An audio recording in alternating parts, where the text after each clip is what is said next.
Alright mga bossing, huli check, time check, pre. Camera out. Pre Albert. Ayan o. Naka, basang-basa ako, nakaligo na ako kasi sumabit yung lure ko. Pero, ano palang binigay? Blessing. Tapos, paghagis ko, ere oh. Hiyo, kagising pa lang namin eh.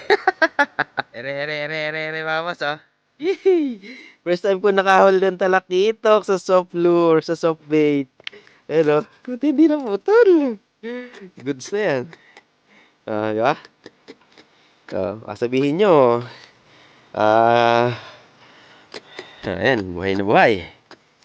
Wihee! Sigang na. Diyan lang natin nadali, yung tapat na yan. Oh. Sumabit doon sa medyo dulo, naglangoy pa ako. Ay, power. Siya mararot mga bossing. Nakakitok din, nakaamoy ng kitok.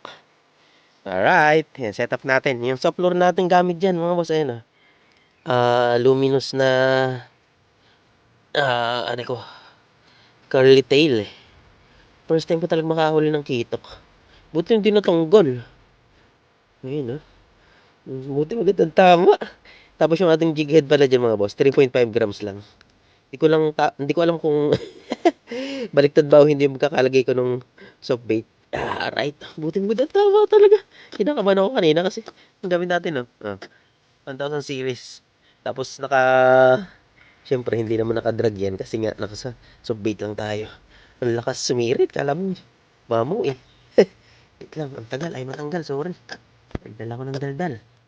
Galing na natin, buddy. Yay! Yan. Luminous yan mga boss. Alright, let's go. Meron pa.